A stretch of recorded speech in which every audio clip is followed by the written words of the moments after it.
Nicole, welcome to the Transform with MG podcast. I'm honored to have you on.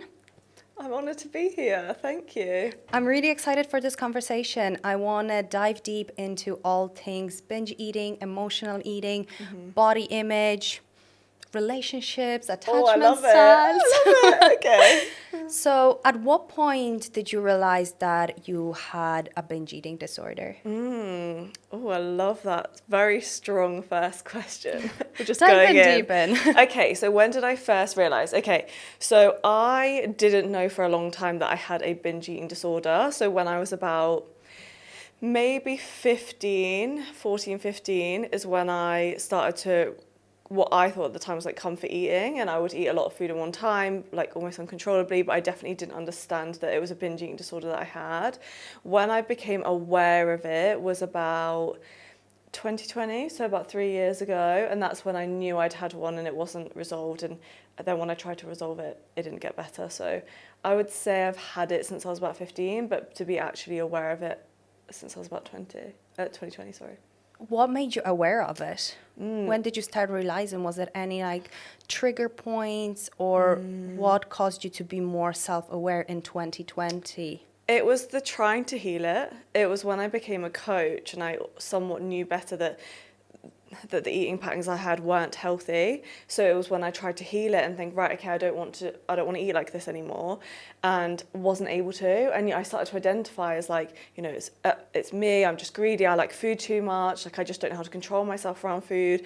Every time I tried to go on a diet, like only weeks later would I give up. But it would so spiral because it would be like excuse me, all or nothing mentality very quickly. I'd be all in, I'd diet, I'd start losing weight, it would work well, and then before you know it, I'd be back in an old cycle where I'd either eat really well all week and then binge on the weekends, or day to day. So all day I'd go really well, like I'd have very light breakfast, light lunch, light dinner, and then about 7 o'clock when I'm bored and the snacks are there, that's when it kind of just became uncontrollable. Let's look back when you were 15. What did like your eating patterns look like?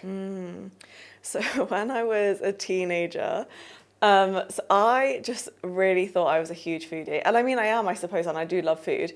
But I would get home from school, and before dinner, I would make myself pasta. This was like my obsession at the time. A big bowl of cheesy pasta with butter. And then for hours after, I would nap. So like 2 hours nap afterwards. And it would be because I thought I had IBS, but to be honest, I think I just had like a very bad diet. Like I was having these massive blood sugar spikes through all the carbs I was consuming. That was even before having dinner. I would sleep so much, my energy was depleted.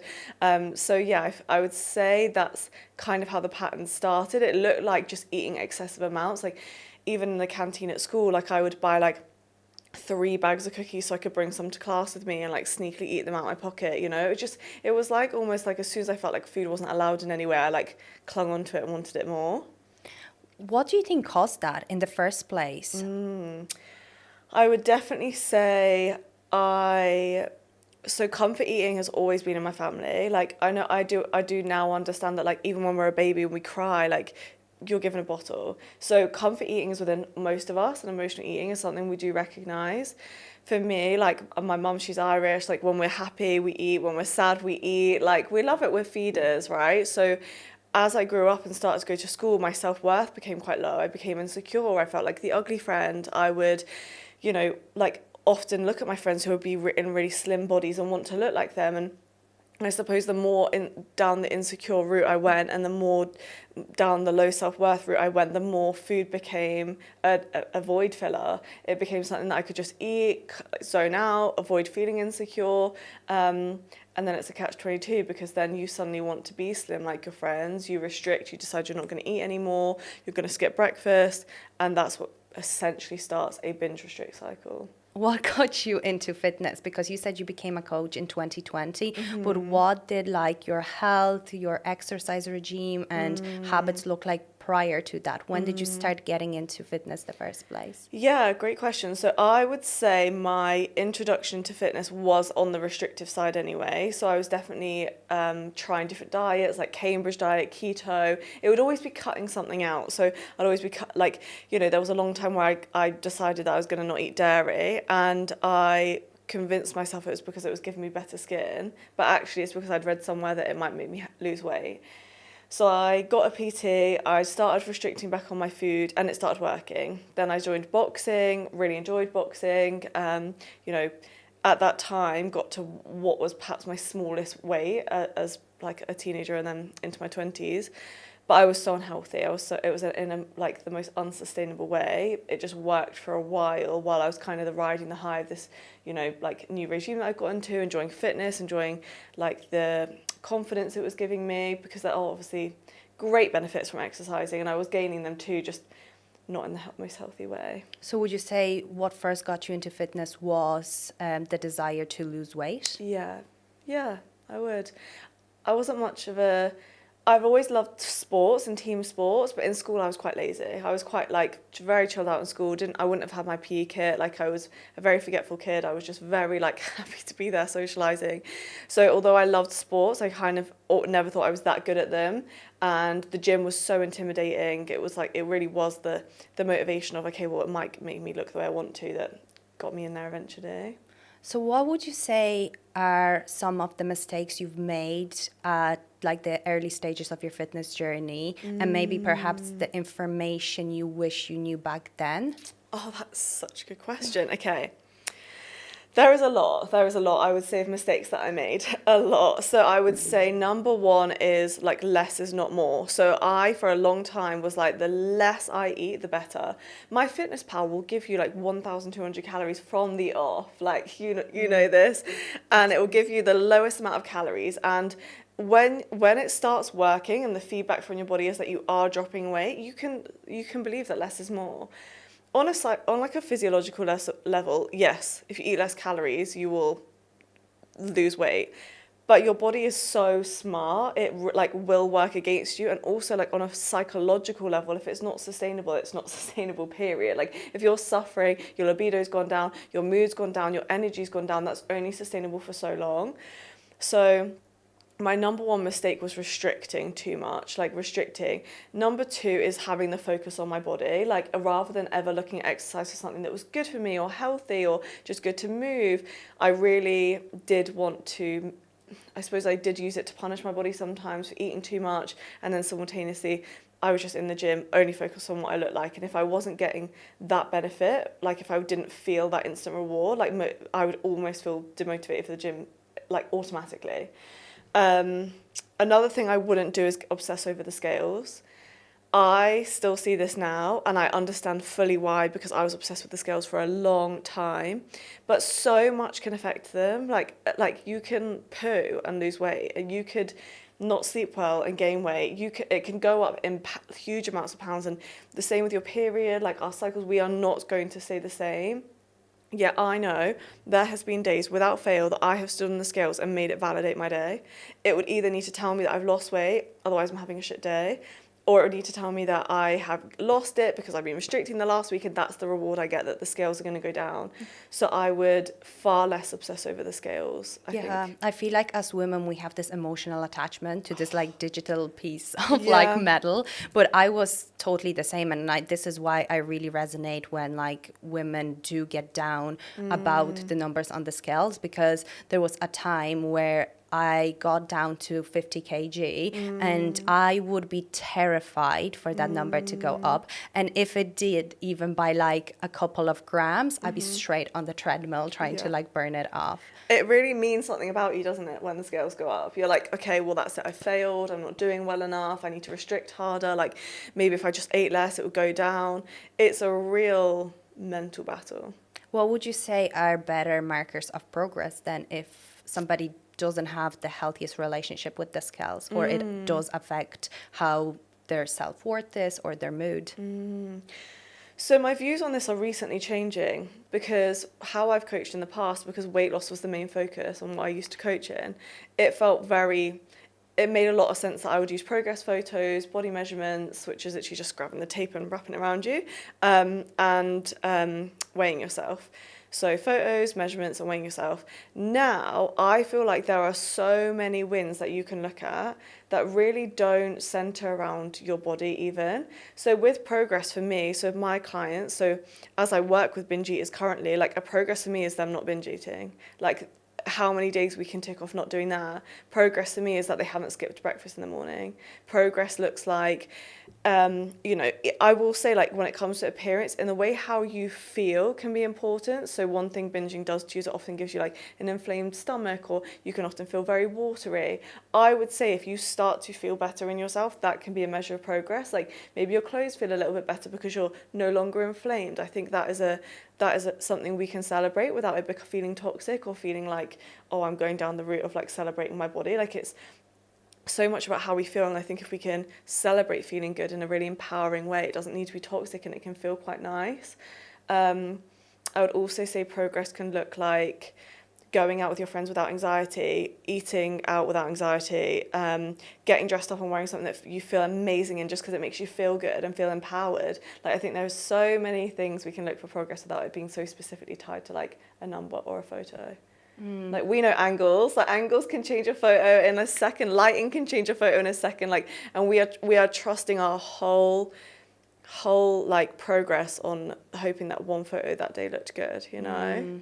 Yeah, what is your opinion on making comments about other women's body?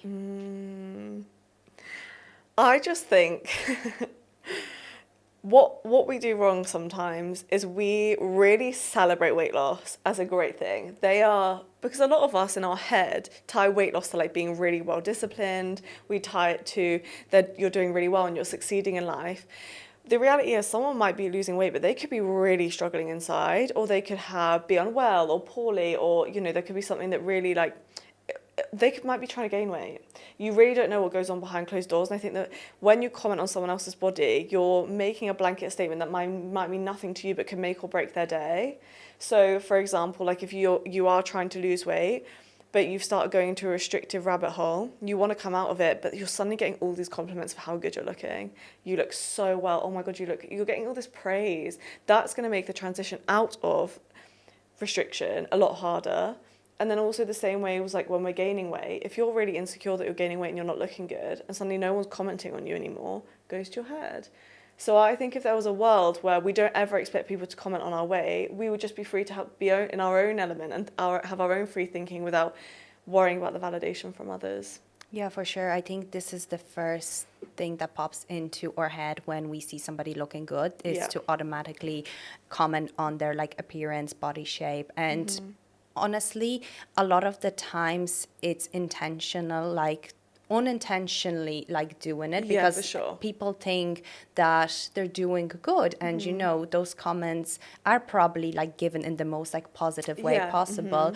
And only, I suppose, for myself, only when I became like a female-centered coach, I realized how wrong it is to actually make those comments and that it can negatively impact somebody else. What would you say would be a better way to compliment somebody without actually even like focusing on appearance or shape or size? Even if you went around appearance, you can be like, I love your dress. You look like that dress is like really bringing out your eyes. If you like, so there can be physical things that can feel a bit empowering. Like, gosh, like how did you do your hair like that? Or who colors your hair? It looks beautiful, you know. And it's so little about our body and our body shape. I think complimenting someone on like, God, you like, you know, energies like. I think a huge compliment is someone's like, oh, I love being around your energy. Or you make me feel so good when I'm around you. Or like, I just, like, I think that we can really compliment someone. And just when we remove the body as the main focus, it can feel quite easy and quite natural. So yeah, making it more about how someone makes you feel, their energy, their scarf, their hair. You know, if someone has made an effort, like you look like lovely today. Like it could be like so positive. Just but less around the body. I hope that makes sense. Oh, for sure. There's such great tips, and there's so many ways that like you can bring make somebody's day that like not even mentioning how their appearance is, or like shape and size essentially, or anything to do with weight gain, weight loss. Yeah, and like sometimes even manners can really make someone's day. Like, God, thank you so much. Like, I really appreciate that you did that for me. People want to feel seen, heard, and connected, and I think there's so many ways to like invoke that. Yeah, for sure. So I want to go back to the binge eating because obviously we talked about like when you identified that it was like a disorder. What steps have you taken to come out of it? Good question. So one thing I will say is I definitely thought I could do it alone, and I am not so much of that opinion today. I might change again in the future, and I am open to that, and I think there are a lot more resources that will be available than what I had at the time. Did you do it yourself? No. No. I I tried to a lot. So I think what I see now and what I definitely got wrong is what you will try and do is go back into old patterns and behaviors. So when binging gets out of control, your first point of call is, okay, I'm feeling uncomfortable in my body. I feel uncontrolled, like out of control around food. I'm going to go on a diet. So the thing that got you there in the first place is what you recognize to be your new healer. Because what else? So if you're feeling uncomfortable in your body and you feel like you want to lose a bit of weight and suddenly food is feeling out of control and you're, eating snacks in the house, naturally your first thought is, I need to go on a diet. Yeah, it gives you something to control. Yeah. Control, think about, it's worked in the past. That's the worst one. When you've got away with it for a long time and it has worked and you got away with the low calories, you are tied to that image of you. You are, if I could get back to her, I'd be so free. Like I see it all the time now. So binging, if you can take any nugget away, like binging never, ever, ever, ever starts with binging. It always starts with restriction. That has to come first. It can look like skipping a meal. It can look like weeks long of restriction. It could look like saying no to your favorite foods. It could look like labeling foods as good and bad. Restriction can be so sneaky. And restriction also comes from like inner self. Yeah. It's never just like about food in general. It's never about food restriction or binging. It's actually what's going on inside. Yeah. Why are you using the food in order to like numb something that you're Yeah. unhappy about? And like, what does that food mean to you? Like it's so, even in like healing binge eating, it's so little about the binge eating. It's so little about the food. It's about what's going on inside you, what's going on inside your mind. You've got the restrictive side and the emotional side of binge eating. I had both, so it was definitely exacerbated by the diet industry, but I emotionally attached to food at quite a young age. So when you've got both, it can feel very overwhelming. So going back to your question about like, how did I heal from it? Yeah, how did you come out of it? So it was definitely through coaching. I had a coach at a time when I was binge eating, and one thing that did help me was I was really adamant. So this is the biggest struggle I have now as well with clients. Is I was really adamant I wanted to track still. And because it felt too big to give that up. It felt like, well, I'm already out of control, and then if I give up tracking, I'm going to have even less control of what I eat. Now I know that to not be so true. Like, it doesn't more exacerbate symptoms and consequences than it does to add to our life, unfortunately. But it was a series of events. So that coach helped me with, I ended up tracking a binge. I don't give that out to clients, and I would actually take them off tracking fully. But what it did help me do is see that nothing bad happened. So I tracked the binge. Obviously, in your head, you go into overdrive, like right, I've binged, I'm going to gain 5 pounds, I'm going to put on so much weight, like you start feeling insecure, you're puffy, so then it like feeds into the fact that you gain so much weight, you're jumping on the scales to validate it. I went into like a spiral. So this time I tracked my binge, I didn't jump on the scales, I went to the gym as normal, I walked as normal, and I just continued showing up for myself out of like love. And that was the first kind of validation I got from, okay, maybe it's not as bad as my head makes out. And then it was actually, so I then got an emotional eating coach.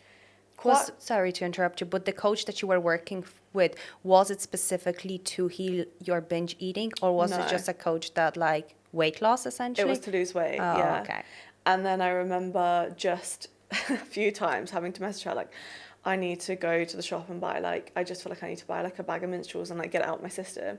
Again, like slight denial, because I was a coach at this point too, but slight denial that it was a binge eating disorder that had it's something that I'd tied to my younger self, and it looked very different as I got older. It didn't look as like extreme. I wasn't making big bowls of cheesy pasta, but I also couldn't say no when I was full, I also would like eat out of boredom a lot. I would also like eat every night out of emotion. Like it was just showing up very differently. So again, I didn't really fully understand that it was like a binge eating disorder. Yes, we'll go back to like how you healed it, but I just want to touch on that point because I don't think a lot of people can distinguish between binging and overeating and then binge eating disorder and disordered eating as well, because I personally didn't have a binge eating disorder, but I did have disordered eating, and there is a line between them. They're not the same thing, and then they're completely opposite to just overeating, because a lot of people eat to the like past point of fullness and then automatically think they had a binge,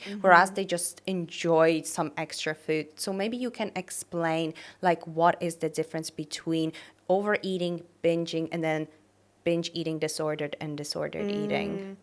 So a really good like different like way to differentiate it, I feel, is the out of control aspect. So with binging, it feels very out of control. Some people can literally black out when they binge. It can feel it's so emotion led. It's an autopilot in your brain that triggers off.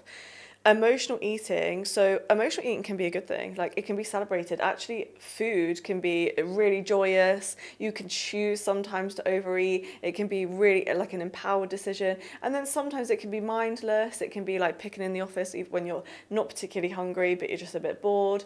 But you have control. It feels like somewhat of a choice, even if it's slightly mindless. It can be like, okay, I've had a few too many biscuits. I should stop. It's like knowing that you shouldn't really be having it, but it's also not as deep as, okay, well, now I know I don't want to have it, that I can't stop and I want to continue. And then with disordered eating, so I think disordered eating you can healthily live your life with disordered eating thoughts, because diet culture does live within a lot of us now. Even as like a healed person, when it comes to food, I can still get little thoughts of like, I'm trying to think of like one that I might have had recently, like am I eating too many desserts? And it's like there'll be that split second, or like, you know, maybe you like one of my clients recently, she had pasta twice in a day. Back in the day, that would have been like such a huge trigger. Oh my God, I've eaten pasta twice. Now that she's working on her healing, it's okay to have the thought, oh, should I eat pasta twice in a day? It's just how you then act on it. So I feel like disordered thoughts can happen whether you're healed or not, and it's just how you choose to respond to them. It's okay that we're still surrounded by the diet industry and mixed messaging and trying to re-understand our body, but also not latching onto them. But if you are in disordered eating patterns, it's like having rules that aren't yours, they're outside of you. It's either that society told you need to eat a certain way, that you've adopted that as a belief. So I believed for a long time you can eat carbs more than once in a day. I believed that, oh God, I'm trying to think of like the worst You know, ones. one that I had, What? a banana. I thought, because I don't know where I seen it.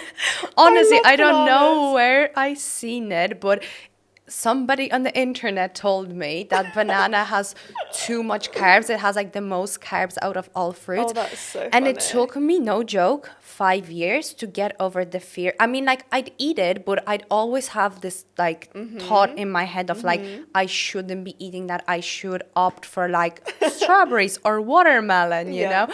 And I'm just like, it was honestly ingrained in my head so hard that I developed a fear towards that food. And you're so right. You read it off some guy on the internet. We are so susceptible to this, especially when you're feeling vulnerable, especially if you're trying to lose a bit of weight. You know, like I've recently had messages like, can apple cider vinegar help me lose weight? And whether it can or it can't, like that's definitely not the answer. You know, like it's just we get so it's easier to get soaked in by these things, and like one tiny seed can really plant something in your head, and it can grow and exacerbate and feel like enormous. Like with you with the banana, it's like a genuine fear. Then it's not just like, is it fact or not, I fear it, you know.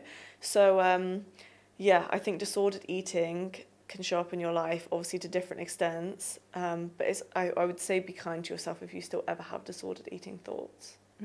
Okay, let's go back to your healing journey then, because you said you were working with a weight loss coach, and then you decided to go down the route to get an emotional eating coach. So I was a coach when my binge eating started again. But what I will say is that it definitely didn't stretch out as long as it could have, and it turned into emotional eating, and then it stopped. So it was like definitely a series of, okay, I was going through, so I'll tie it down to my coach journey. So since being a coach, when I first started, I was binge eating because I was restricting into a diet because I wanted to be slim as a coach and I wanted to be respected as a coach. Then I was fine. I actually did lose a little bit of weight, felt fine, felt sort of comfortable in my body. But then I started to go through emotional things in my life, and that then exacerbated off straight away, like into binging and old patterns. Before I knew it, that happened. When I was aware, came out of it, worked with a coach, then it just went into emotional eating. So it's not like I was binging or blacking out, but I essentially was just in a low mood. I was quite depressed. I didn't have a lot of self-worth at the time. I was just feeling quite disconnected from my body, dysregulated. So I didn't really care if I overate of an evening. And then when I did try to stop it, the habit had taken over. So then I was like, okay, I'm feeling a bit better now, but why am I still eating of an evening? But it's because I'd built a habit, essentially. Were you more self-aware at this point because you were a coach as well, so you had more awareness that you were doing, like engaging in those behaviors, whereas before was it more so like you didn't even realize that was happening, like you could have felt crap in yourself but not knowing better of like why you're doing it? Would you say your knowledge has increased at that point, or were you still a bit like oblivious to the fact that you are emotional eating? I definitely knew I was emotional eating, but I didn't know how to stop fully. I just definitely still didn't know, because we all have like little blind spots in our own life. That's why healing by yourself can be really hard. But I would not necessarily feel that emotional, and I would sometimes validate it in my head. So I would overeat, but I'd be like, oh well, it's fine because I don't know, like it was a protein yogurt and dark chocolate, so it's not that deep. It was like I would just validate it in my head. But actually, if you like really looked at it black and white, was I hungry? No. Was I bored? Yes. Or emotional. And I would just pick for the sake of it, but I just excused it because it was protein. It was like healthy. Or like if it was a treat, I'd be like, oh well, you know, I don't have treats that often. So it was like the habit was starting and forming. I was validating it. Didn't know how to stop, didn't know if I cared to stop. And then it's when you try to stop and you can't that you realise, okay, I've like built a little bit of a habit here. I'm in a bit of a vicious cycle. And then you ended up reaching out for help to an emotional eating coach. Yeah, so I actually didn't work with her. So I will be really honest about something. So I wanted her to let me track, because what had happened through my emotional eating is I'd put on some weight, and I wanted her to let me track my food. I wasn't a binge eating specialist at this point. I was like, okay, what I'd decided in my head was if I can understand and stop emotional eating, then why can't I track? Because to me, I still valued wanting to feel fit, sporty, leaner in the gym. I just felt like I was allowed to have both of those things. I was allowed to have the control over my food, and also I'm allowed to value like feeling better in my body if I want to. That's like the mindset I was in at the time. She didn't let me track, and I left her. The tools she left me with did help me stop emotional eating, to be honest. But then what happened is I started my qualification to become a binge eating specialist, because I realised that it was way closer to my heart. I realised that every time I tried to track, within a day, my preoccupation with food would go up enormously. I would think about food all day long.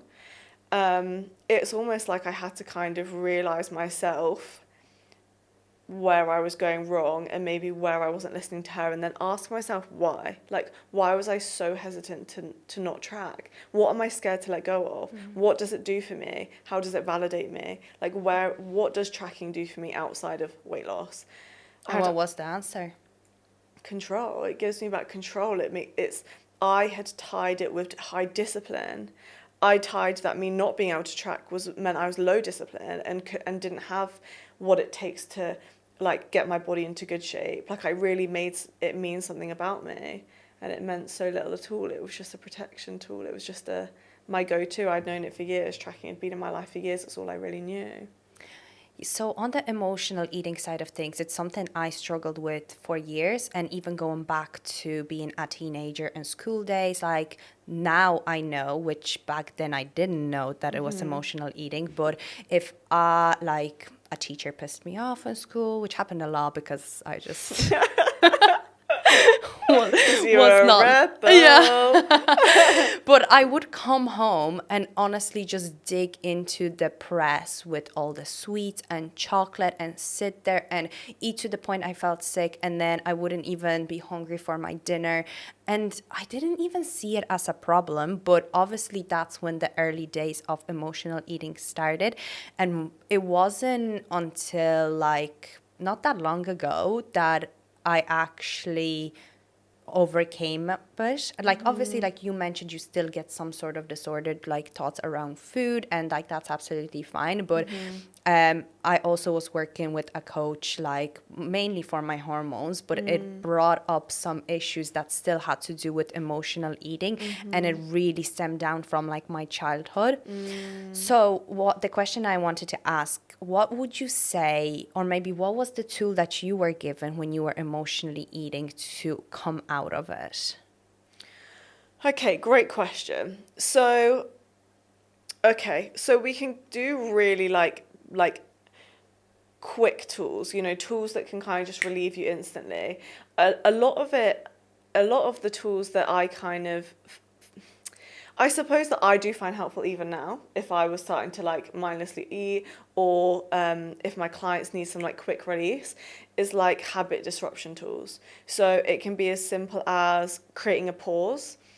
When we are emotional eating, we are triggered off by an emotion, and before you know it, we're eating. It's quite a quick process. There's not much thought that goes behind it. If you can create that pause in between the emotion going off and eating, you might literally save yourself from emotional eating. So that pause gives you time to understand, what emotion are you feeling. You can name the emotion out loud, because then you can rationalize a little bit. So for example, if you feel sadness, I'm sad, I feel sad. Cool. Well, if I eat this chocolate cake right now, is it going to relieve me? Yeah, maybe for 2 minutes. And then what am I going to do after the cake's gone? Because I'm still going to feel sad. So we're able to rationalize that the food is not the answer to our problems. Something that also really empowered me is understanding that the urge will pass whether you eat or not.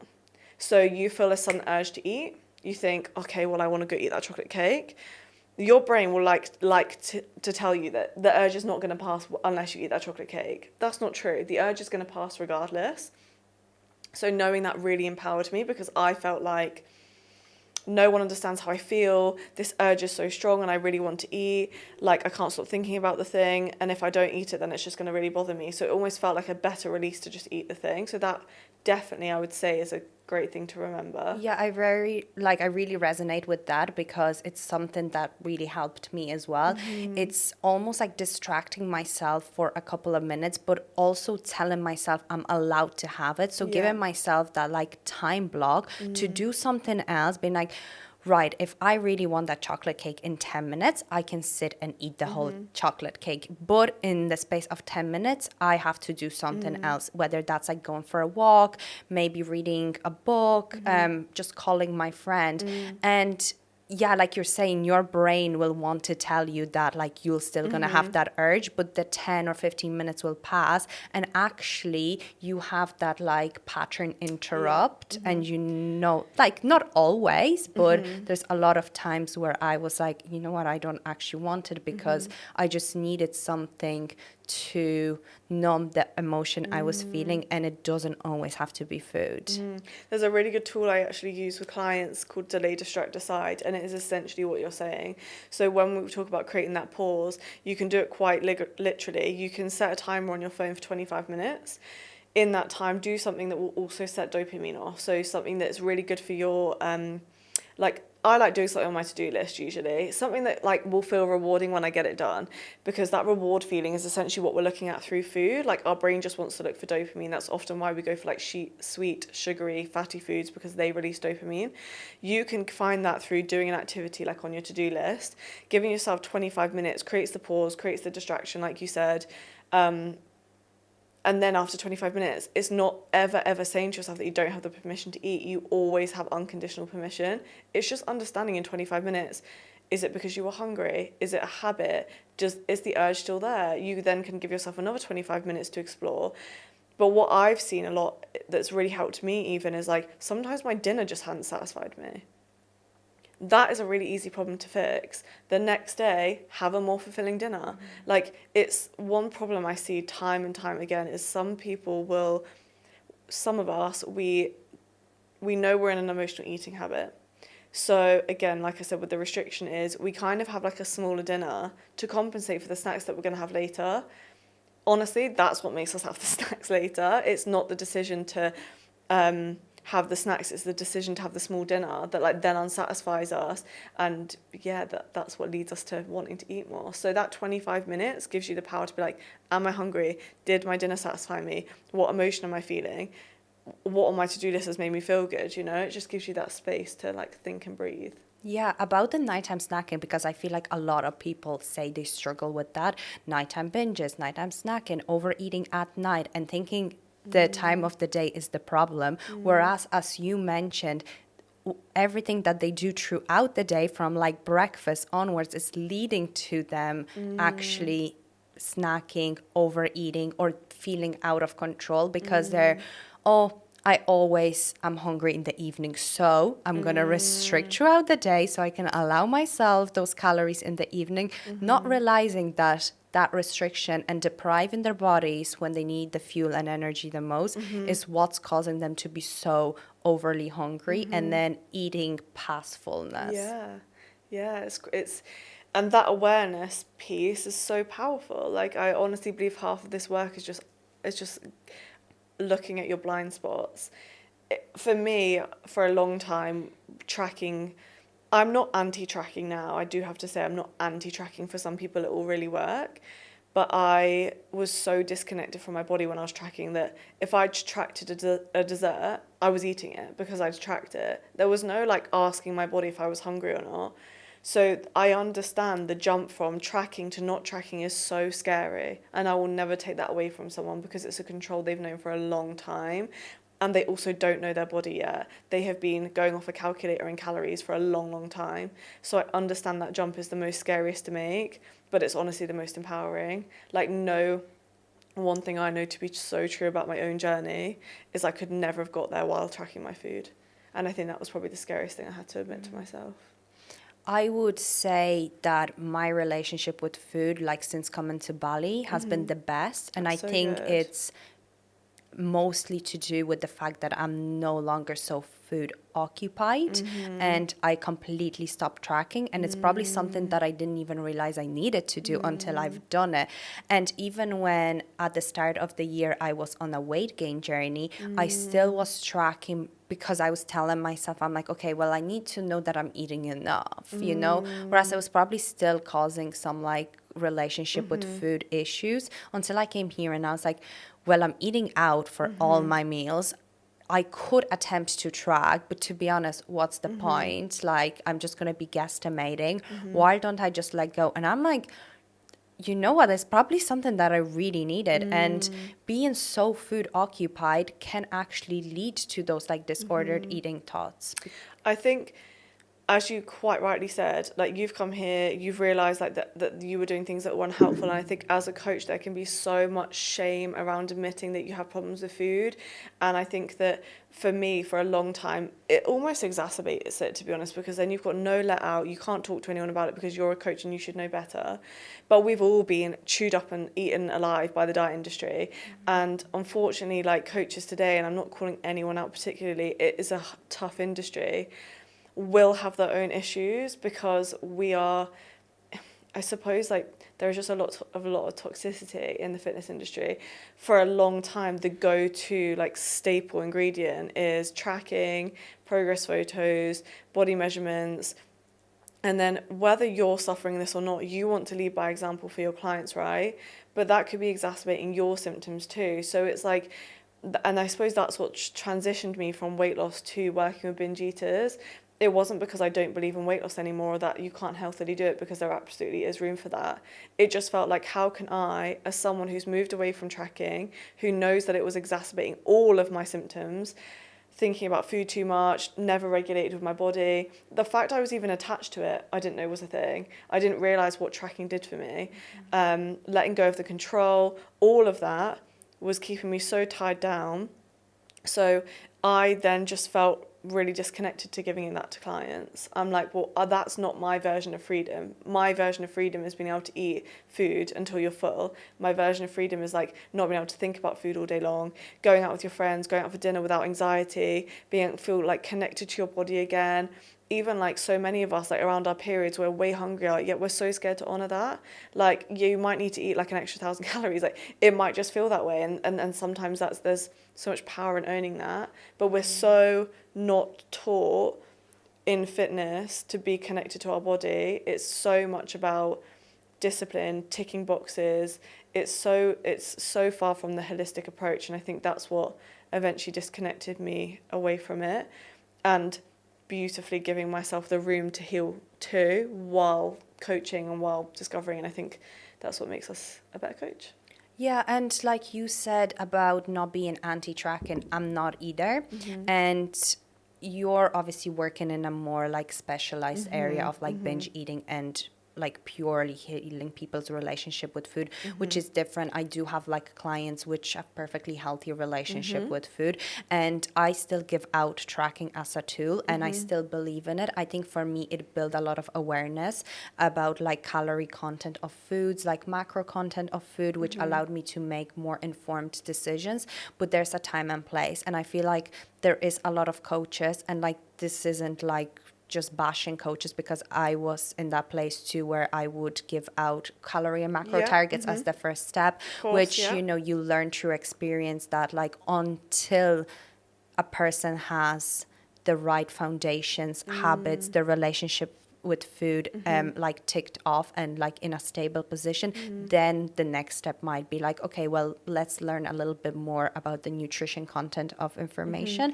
And if it's good, like if the relationship with food is good, then, and you can actually coach them to like have good behaviors around it, then it's time and place for it. But it shouldn't be just given, be like, here's your calorie and macro target, crack on with it, you know? Exactly. And I think tracking is a journey in itself. Like, if I was to give someone tracking now, it would be, like you said, is it fundamentally correct for them in their life and their goals?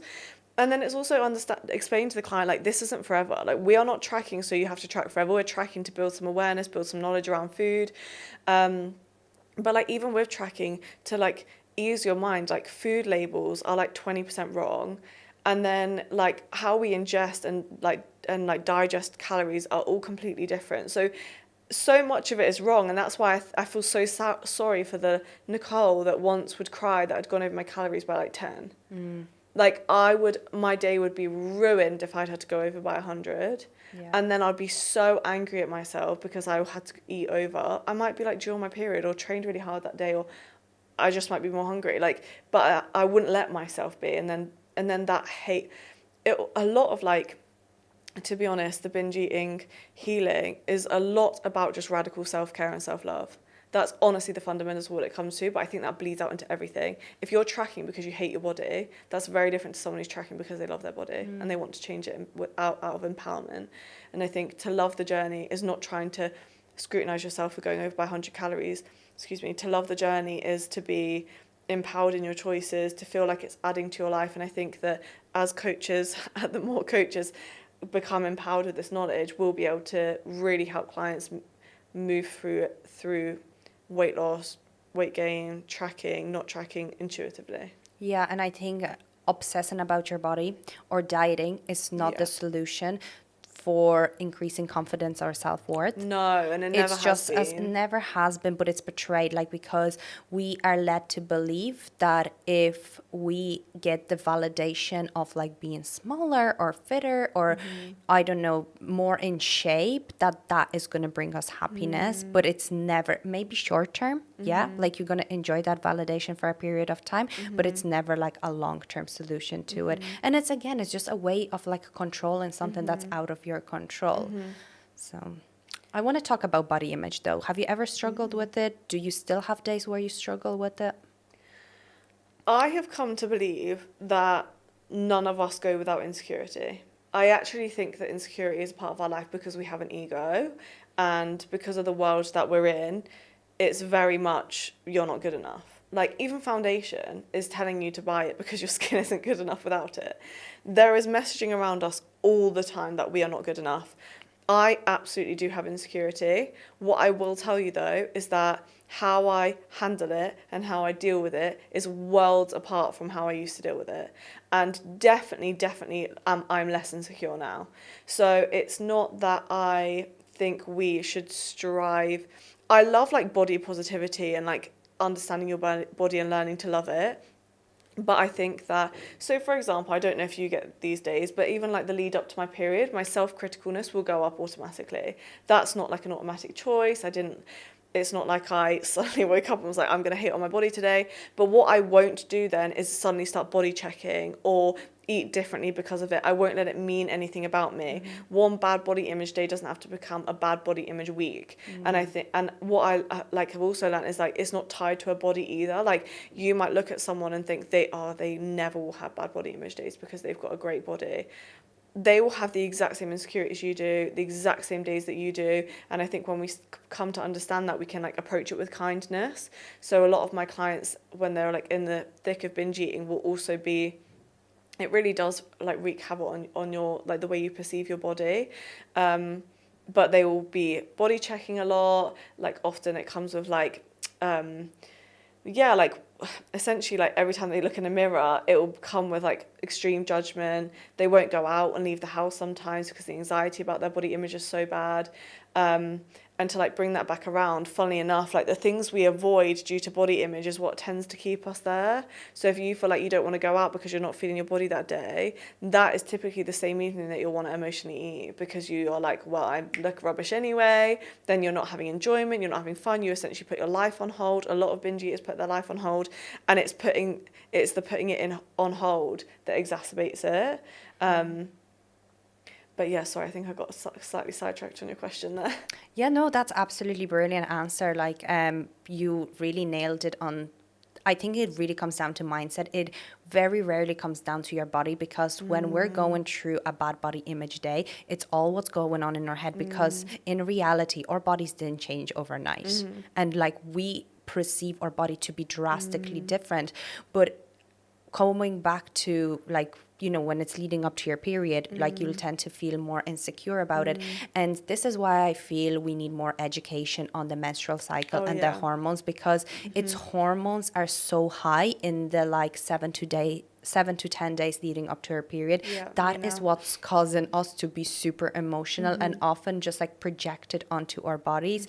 And we might be holding on to more water, but like having understanding actually will allow you to get out of that negative mindset and be more kind to your body, because you know that you might feel like this. So you're like, this isn't me. This is my hormones playing at me. It's gonna pass. It's like you're saying, you don't need to turn like one bad body image day into a whole week. One thing I definitely will say is that I always refer back to this study, but when they had 2 flowers, I don't know if you know about this, but they had 2 flowers that they'd planted, and one of the flowers they spoke to really positively. Every day they're like, you're so gorgeous, you're so beautiful, like, you're flourishing, just such kindness. And then the other flower, they were like, you're ugly, like, we don't want you to grow, we hate you. The flower they spoke to kindly grew, flourished better than ever, right? The other one died. Okay?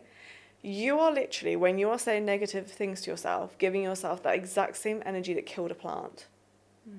Energy is so important. So even if you right now can't jump into like, I love my body, I feel so beautiful, like even body neutrality, or just not being unkind. So like, I have arms instead of I love my arms or I hate my arms. Coming into a place of body neutrality, I do think practicing, some people are not for affirmations, I actually feel like they've changed my life. Just, and affirmations that feel somewhat believable, not affirmations like, oh, like, you know, I'm really tanned when I'm obviously not right now.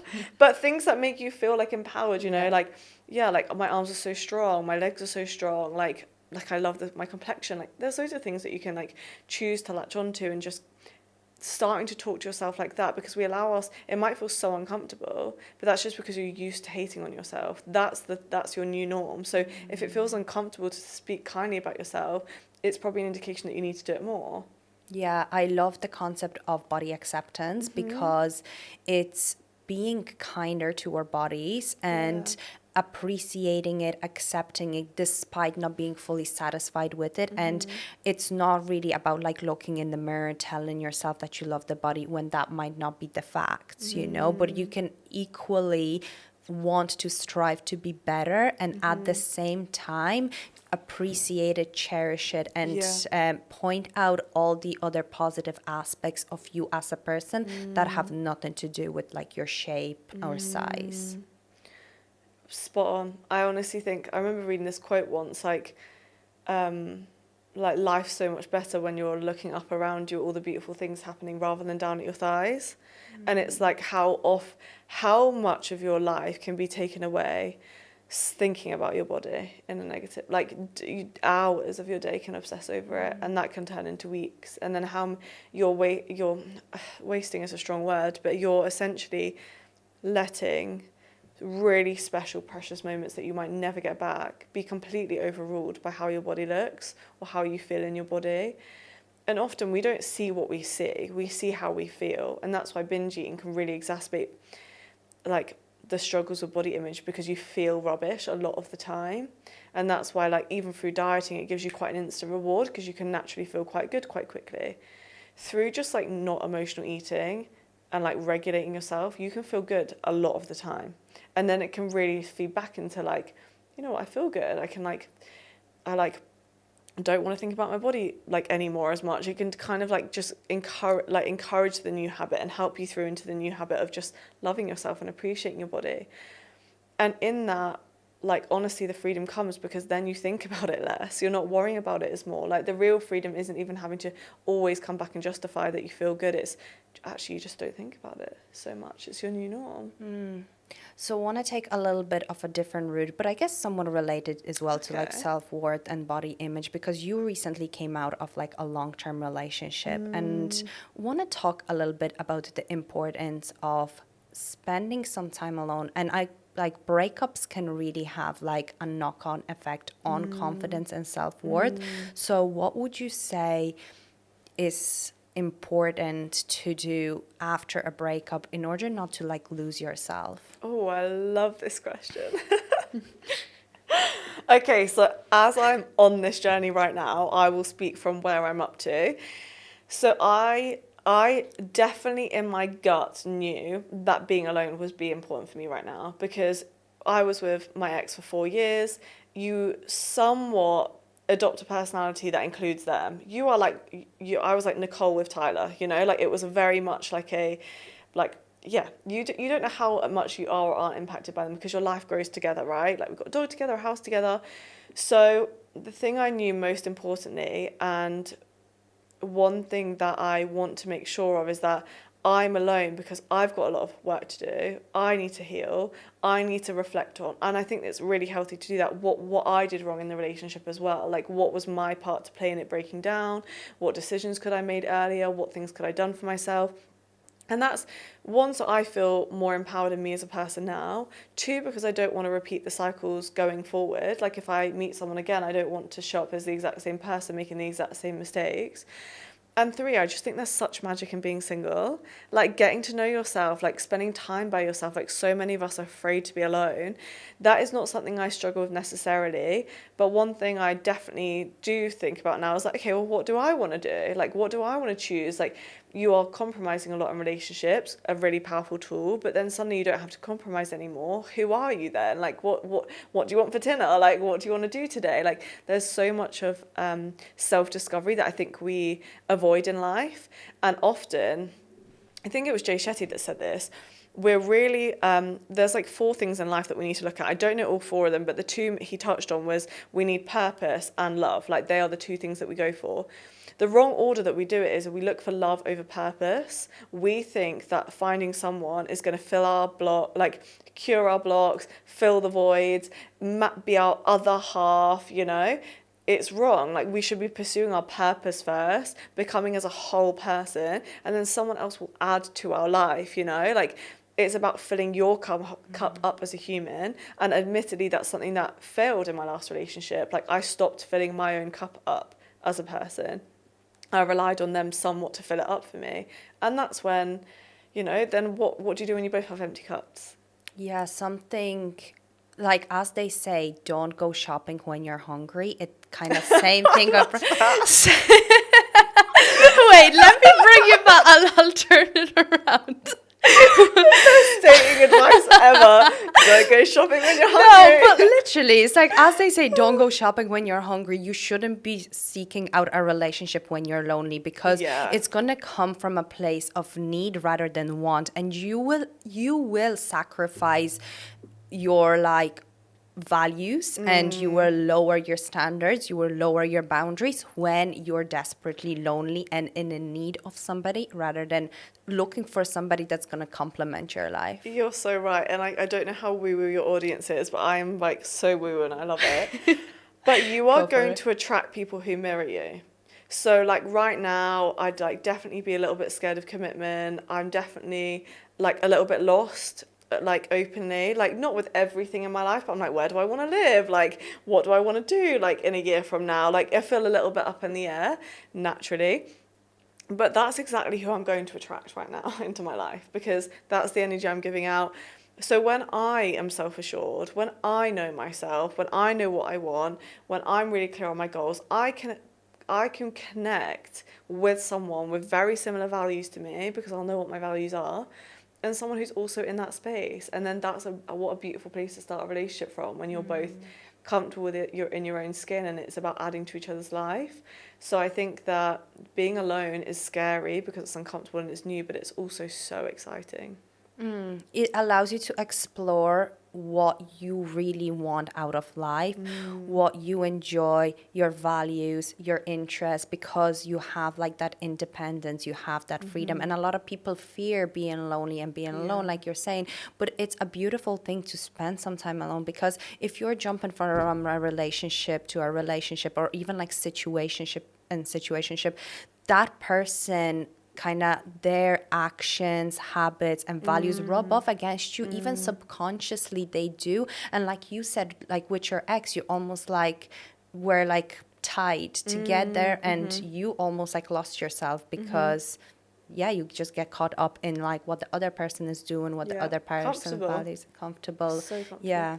So it's important to just have that time to reflect back on, like, you know, and then if we're insecure, because I think it, like, this is why I'm like, it's sort of related to body image and like self-worth as well, because if we're extremely insecure, we're going to settle for breadcrumbs. Yeah, like, absolutely. Someone will call you beautiful and you'll be like, oh my God, marry me now.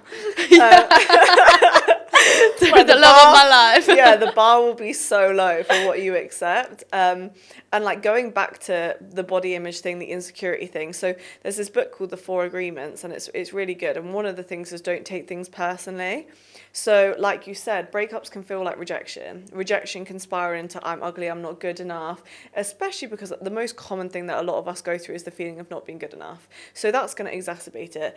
The number one thing you can do for yourself is not take it personally. So I definitely now, when like, and it's not to take necessarily all the blame, or like, you know, you needed to heal things and it's all you, but it's just about like, okay, it didn't work out, and there's often numerous factors that will play into that. So how do you like not take it personally? How do you not let it mean something about yourself? And then finding like, and then in this newfound journey of like healing and getting to know yourself a little bit more, like if there were things that you were doing that were like taking you away from being your best self or filling your own cup up, that's the time to start working on it. When you've got the space, you've got the breathing room, no one's depending on you, you're not letting anyone down, you're just so focused, so in your own lane. And I think breakups are genuinely not personal. They're like overall, like unless you did something like, you know, unless you cheated on someone and that's what caused it. But if it's amicable or naturally like went its own way, like often it's just not a personal thing, it's just you two weren't right for each other at that time. Yeah, that's what I believe anyway. Yeah, for sure. And for some people that can really knock them down and their confidence. But I don't know if this is bad to say, but I view dating as a numbers game sometimes. Like, you gotta go through, or like interviews, you gotta go through a number of people to find your person, and that's okay. And this what it goes back to that, like, taking things personally, and I go on this date, that person is not really into me, there must be something wrong with me. But like, kind of flipping that narrative around and being like, why do they always have to like me? I was like, I should be asking myself, do I like them? Yeah. And also, like, for me now, where I'm at is like, okay, I'm not looking to find someone, because I'm like, I need to find myself. So a red flag for me in my own dating now would be like, if I'm going out on dates and like that, it's meaning something about my self-worth, well, then I've not got built up enough self-worth to be dating. You know, like, I'm not saying dating is easy at all. Like, it's so hard and it will test you. And I'm not appeased to growing with someone too. Like, maybe someone will come into your life and you end up healing together, and that could be really beautiful. So I'm not completely like appeased to that happening. But I think that if dating, I guess for me, the number one thing is like, is dating making you feel good or not? If it's making you feel rubbish, it's either that you've been so unlucky and you've had a series of unfortunate events and everyone you met isn't for you, or it's just that you're not ready yet. And I think sometimes we don't let it be that. Sometimes we do take it personally and we think like, what am I doing wrong? It's me. Maybe like, is every other area in your life feeding your soul right now? Like, how's your work? How's your friendships? Like, are you getting out a lot? Are you having fun? Like, and then as well, I think what we can sometimes do wrong is we look for someone else to complete us or fill our like hole up, or fill our hole, or like, give us the validation that we need when we're struggling. But we then ignore all the other things going on in our life, and then we kind of will depend on that person from day dot. Because if you've not really got much going on in your life, things are a bit bleak, you're not going out much, you're not seeing your friends much, but you're like, oh, I just wish I could find someone. And then you do. All your eggs are in their basket. You have no life without them. Yeah, I think it's a very difficult thing to admit that you're not ready for a relationship, Yeah, or it's to be uncomfortable seeing as that. Because as human beings, like, we like thrive in like being dependent on somebody, or having that codependency to a certain extent. And I know sometimes it's viewed as a bad thing that you should be completely independent with another person, but then like going back to like evolutionary like times, like people were dependent on each other, and I think it's okay if it's in a healthy way. But yeah, just admitting that like maybe there's other areas in our own life we need to work on first. And everyone deals with trauma or things that they're going on. That doesn't mean that you shouldn't be dating if you haven't completely healed, but just understanding, like you mentioned, you can heal while with another person, but not depending on them to provide comfort for you, and that they're going to do the healing for you. Yeah, exactly. Because I don't think we ever fully heal, because you heal one thing, right, and then something else pops up. Like, healing is a forever journey. So that's why I'm not appeased to like someone coming into your life and you heal together. I'm so for that. That can definitely happen. But in your little soul, in your little intuition, if you should be alone or not. Like, dating can be fun, it can be adventurous, and you can meet some great people, but also if you're not ready, it can feel really strenuous, and it can feel really not like knocking on your self-worth. And if I was in an emotional eating hole, that definitely would have exacerbated it. If my body image wasn't feeling good, and someone rejected me, that would be really hard to take. So it's like, okay, well, how can I get myself feeling good so that if I got a no, I wouldn't take it as personally, it wouldn't mean as much about me, and I'd be able to healthily like move on. Amazing. Okay, Nicole, this was like such an enjoyable conversation. Thanks for having me. There's so many golden nuggets that people will be able to take away from this episode, I'm sure, and I did myself. So it was like an amazing chat. And yeah, thank you again for coming on to the podcast. Thank you for having me. It's been an absolute pleasure.